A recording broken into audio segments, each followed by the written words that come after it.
A gente vai falar um pouquinho de contrato da obra, embora a Alessandra e eu estejamos longe de sermos especialistas, porque todo esse conjunto aí de vídeos é para microeditores como nós, que estão no mercado, e muitas vezes a gente não tem como contratar um advogado, um escritório especializado para fazer os materiais, mas a gente precisa ter segurança, né, jurídica.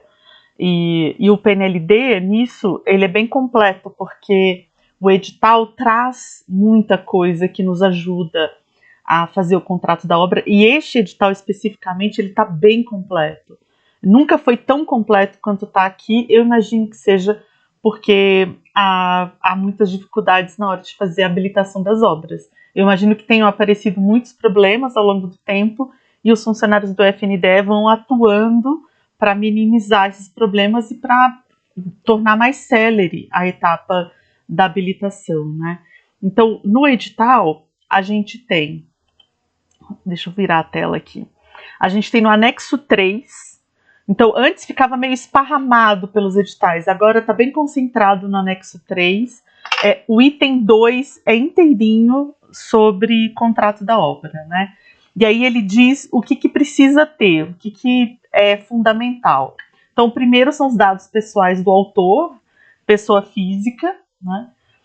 O título e, se houver subtítulo, também o subtítulo definitivo da obra.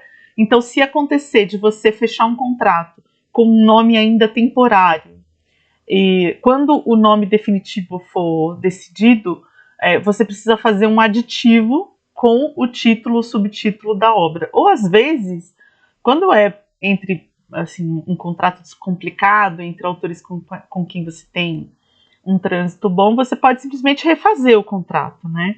E mandar assinar de novo, e aí com o título e subtítulo. Esse título e subtítulo tem que ser exatamente o que vai entrar na plataforma, o que você vai se cadastrar, porque na habilitação eles vão bater o título que está lá no seu contrato com o título que você inscreveu na plataforma e com o ISBN. E essas três coisas precisam estar idênticas, né? Você não pode ter problema, senão você vai ter uma diligência sobre isso para ter que resolver na etapa da habilitação. Precisa ter uma cláusula indicando qual é a remuneração do autor. Então, se for uma cessão definitiva, aquela em que o autor cede completamente os direitos patrimoniais, recebe um valor e ele não tem mais direitos patrimonial sobre aquilo, só direito moral, precisa estar lá explícito. Tá? Se é um contrato de edição por um tempo determinado, precisa estar lá explícita qual vai ser a remuneração, se houve adiantamento, se é uma porcentagem, se vocês vão dividir o que receberem, exceto os custos, precisa estar tudo explicado numa cláusula, né? Precisa ter uma cláusula de exclusividade de edição e comercialização entre o participante e cada autor. Então você tem que deter o direito exclusivo de edição e comercialização daquela obra. Não pode ser, por exemplo, uma coedição, né? Você e outro editor têm direitos patrimoniais sobre aquela obra e vocês vão dividir. Isso não pode. Um dos itens que está lá no edital é que o editor precisa ter os direitos patrimoniais exclusivos sobre a obra. Isso precisa estar no contrato, tá? Precisa ter uma cláusula com autorização para tiragem. A gente já vai ver os modelinhos, porque os modelos estão no próprio edital, né? Precisa ter uma cláusula para fornecimento da obra nos formatos do PNLD. O PNLD tem o formato impresso, o formato digital, mas tem também os formatos acessíveis, porque depois que as obras são escolhidas, o FNDE abre uma licitação para contratar empresas para fazerem a versão tinta braille, então, que em geral é a Dorina Novil, o Ateliê da Escrita, há alguns produtores, né, para o PNLD especificamente, e aí o FNDE precisa ter garantia jurídica de que o seu contrato autoriza esse tipo de versão, né? Então isso precisa estar no contrato. O contrato precisa valer até 31 de dezembro de 2029, que é quando termina o programa, porque esses livros vão estar na escola, né, e vão estar sendo comprados, porque tem reposição anual, até até essa data. Então, é a vigência do programa, né? O PNLD Educação Infantil dura de 2026 a 2029. Então, o seu contrato precisa valer até o final do programa. Precisa de uma cláusula com autorização para disponibilizar as obras em formato digital na plataforma do FNDE-MEC. Essa plataforma ainda não foi mostrada para ninguém. Se ela existe, nós ainda não conhecemos. Mas todo esse material em HTML5, supostamente a escolha desse formato se deu porque haveria uma plataforma do FNDE e as escolas teriam um login e uma senha para acessar, e as escolas poderiam, os alunos, os professores poderiam baixar esses arquivos naquele formato que agora eu não me lembro se é LDB, LEE, que é o formato do pacote do HTML5, ou em EPUB, ou em PDF. Isso já mudou tantas vezes, gente, que francamente eu não sei se isso de fato vai acontecer assim. Mas de todo jeito a gente precisa que o nosso contrato tenha escrito, que os autores saibam que essas obras, a versão digital dessas obras vai estar numa plataforma digital do FNDE-MEC e que os alunos vão ter direito a baixar e usar esses arquivos offline, tá? Isso é importante porque muito autor tem aquele receio da pirataria e coisa e tal, e daí ele precisa estar ciente de que a gente não vai ter controle sobre isso, né? O FNDE e o MEC vão, obviamente, negociar e dar as garantias que eles puderem dar, de que ao baixar, enfim, eles saibam quem está baixando, mas nós, como editores, precisamos garantir que os autores saibam que esse material vai estar lá, né, nessa plataforma, sujeito a tudo que está sujeito um produto digital. Aí vem o que eu acho que dá mais pano para manga, tá? Então é importante entender direitinho para poder conversar com o autor, porque o FNDE exige uma cláusula com autorização para disponibilização das obras em formato digital, em licença aberta do tipo Creative Commons, se houver.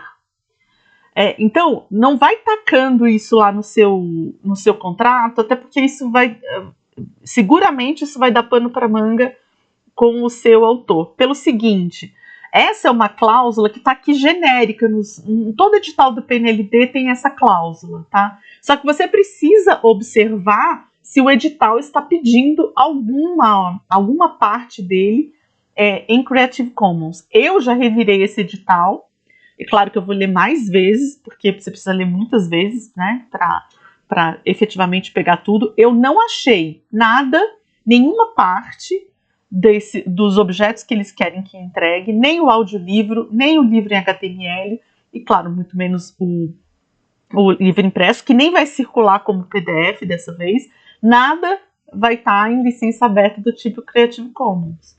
Então isso não vai entrar no seu contrato dessa vez, entende? Se você estiver em outro edital do PNLD e houver a exigência, por exemplo, de entregar, não sei se é o caso de alguns que estejam assistindo esse vídeo, mas pode ser que alguns já tenham participado de PNLD, eu já tenho ouvido falar que houve um tempo em que você tinha que mandar um vídeo, né, explicando a obra para o professor. Aquele vídeo, por exemplo, era exigido que ele estivesse numa licença aberta do tipo Creative Commons.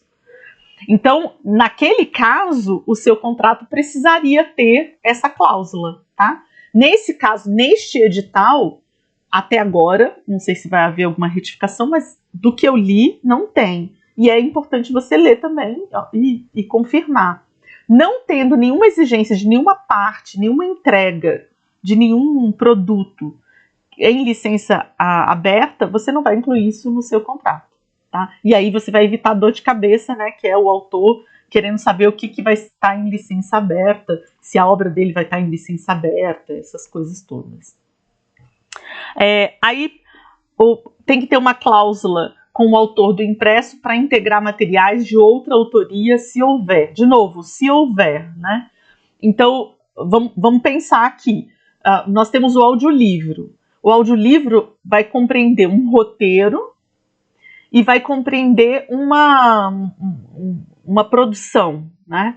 Aquele roteiro do audiolivro vai ser feito pelo seu autor, pelo mesmo autor do impresso? Então você não precisa colocar essa cláusula, tá? Agora, o roteiro do audiolivro, né, a produção do audiolivro vão ser feitas por outras pessoas? Por você? Você vai fazer o roteiro do audiolivro? Ou você vai contratar alguém para fazer o roteiro do audiolivro? Essa pessoa que vai fazer o roteiro do audiolivro, ela não vai ter um contrato de edição com você, ela vai ter um licenciamento. Pode até ser um licenciamento exclusivo, né? Porque ela vai fazer aquela obra e não vai poder entregar aquela obra para mais ninguém. Então vai ser um licenciamento exclusivo e provavelmente vai ser um licenciamento definitivo. Você vai pagar uma única vez e ela vai assinar que você nunca mais precisa pagar por aquele produto. Que o que ela te cobrou por aquele produto está pago. Só que essa pessoa que fez é a autora, né? A autora tanto do roteiro, se houver um autor de roteiro, mas também a produção, a autora daquela produção. O audiolivro que essa pessoa fez é um produto, né? Que tem direito autoral implícito nele. Então, o contrato que você vai assinar com esse fornecedor é um contrato diferente do que você vai assinar com o autor do seu livro, que eles chamaram aqui de autor do impresso, né? Porque, em geral, esses acréscimos são digitais. Para isso, precisa ter uma cláusula que diz que esse autor está de acordo com isso. Ele está de acordo com o fato de que há materiais de outra autoria compondo a entrega que você vai fazer para o PNLD. Né? Agora, se esse autor é a pessoa que vai fazer o roteiro do audiolivro, que vai gravar e produzir o roteiro do audiolivro, eu entendo que isso não é tão raro quanto se possa pensar, porque um artista ligado à arte literária ele pode ter, obviamente, habilidades para as artes cênicas. Né? Então, pode ser que esse autor vá fazer todas essas coisas. Se ele vai fazer tudo isso, então você não precisa dessa cláusula. Tá? Essa cláusula só entra se você for contratar outras pessoas para produzirem o audiolivro. O caso do HTML5 é diferente, porque o caso do HTML5 entra como uma diagramação, tem o mesmo peso, é uma prestação de serviços. Ele não está produzindo uma obra protegida por direito autoral, até porque o HTML5 é a reprodução do livro impresso com uma descrição das figuras. Então é uma situação diferente, mas o audiolivro é um produto que está sujeito a direito autoral. Então você precisa cuidar, inclusive quando fizer o audiolivro, de fazer os contratos de licenciamento adequados e guardar esses contratos com você. Você não mostra para o FNDE, mas você assina na declaração da obra que você tem todos esses documentos em sua posse. E por fim, precisa ter a assinatura das partes e testemunhas, né? A assinatura das partes, se você está fazendo um contrato em papel, você precisa reconhecer firma de todo mundo e precisa de 2 testemunhas. Se você estiver fazendo com assinatura digital, aí você não precisa, obviamente, reconhecer firma, porque a assinatura digital está substituindo, por isso precisa ser uma assinatura digital ou que tenha um certificado digital por trás, ou que seja a gov.br. O FNDE já está aceitando, desde o ano passado, a assinatura em gov.br, substituindo, né, aquela assinatura com o certificado digital. Não pode ser aquela assinatura da Adobe, que a pessoa escolhe uma fonte qualquer e digita o nome dela, e aí o Adobe escreve aquilo com uma fonte cursiva. Aquilo não pode, tá? Precisa ser uma assinatura digital que substitua o reconhecimento de firma. Então, ou é aquela assinatura que você compra em vários servidores e que usa um certificado digital de pessoa física, ou a gov.br, né? E aí, se você fizer o contrato digital, você não precisa das testemunhas, né? E não precisa ter várias vias, né? Porque se você fizer em papel, cada autor recebe uma via e você fica com uma via para poder escanear e colocar na plataforma, tá? Eu vou mostrar para vocês no edital onde é que estão essas coisas, porque todos esses itens eu retirei daqui, né? 2.1 do contrato que tem, mas dessa vez, além da lista, o FNDE redigiu uma explicação sobre cada um desses itens. Tá muito bacana, dá para entender bastante bem aqui o que eles querem, né?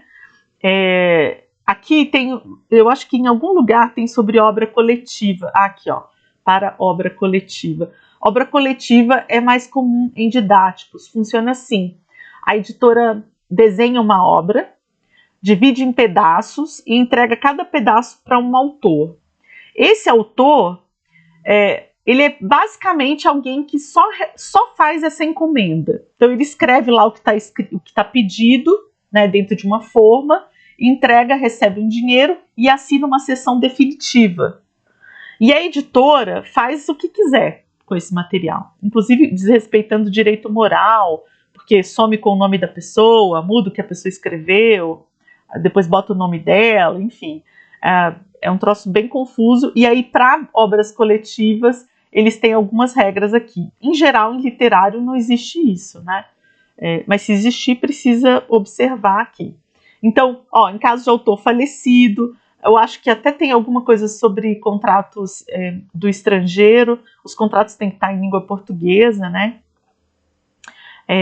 Aí, o que são os requisitos mínimos, né? O objeto, a autoria, o formato, a remuneração, a vigência, a exclusividade, as tiragens, as assinaturas. Então aqui, por exemplo, assinaturas com firma reconhecida em cartório, serviços notariais eletrônicos, porque agora se você fizer um contrato e quiser que o cartório reconheça a firma de maneira eletrônica, tem um aplicativo, né, que é o e-notarial, se não me engano, e aí substitui o reconhecimento da firma em papel lá no cartório. Mas o mais fácil é a assinatura digital. Então aqui já está, assinatura digital qualificada provida por instituição certificada pelo ICP Brasil, que é a assinatura digital com o certificado digital, mas já está aqui a assinatura digital avançada provida pelo gov.br, né?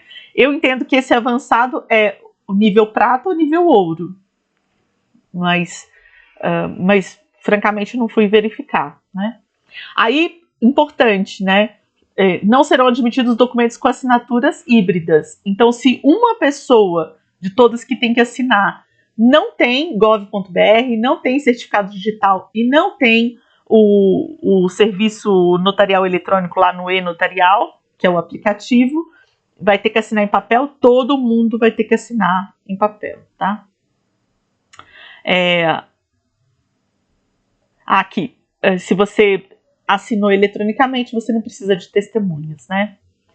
E aí, os termos aditivos, a gente já vai lá olhar na página 14, eles ajudam inclusive a compor o contrato da obra, né? Então, contrato de cessão, como deve ser, enfim. Pronto. Aí tem alguns detalhes aqui, né? Aqui tem obras que foram editadas no estrangeiro, os cuidados que precisam ter. Então, quem vai trazer uma obra de lá precisa ter cuidado, inclusive precisa ter cuidado com o contrato da tradução, né?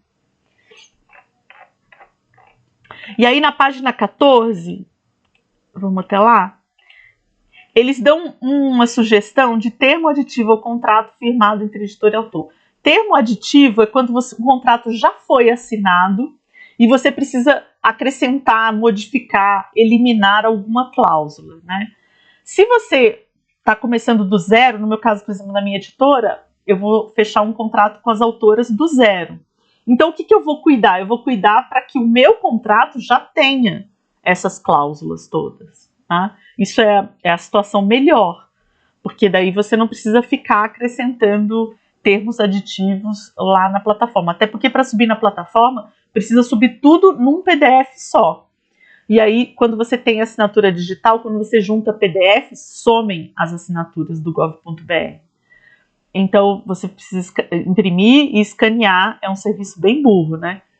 Então, o melhor é você ter um contrato que já tenha todas essas cláusulas. E aqui vem, então, os dados todos dos autores. E aí, quem que eles estão considerando autor, gente? Adaptador, ilustrador, colaborador, selecionador, nos casos, por exemplo, das obras da categoria 3, que são as obras mais acadêmicas, né? Você pode ter alguém que selecionou os textos, né? Aí, coordenador, organizador, editor, responsável, por exemplo, na obra coletiva, o editor responsável é o que assina a obra na capa, tradutor, etc, etc, né? Então, quando ele está falando em autor, é de um jeito bem amplo, né? E você precisa cuidar de que todas essas, se houver essas figuras, né, esses lugares aí no fazer da sua editora, você precisa cuidar para que os contratos estejam certinhos, né?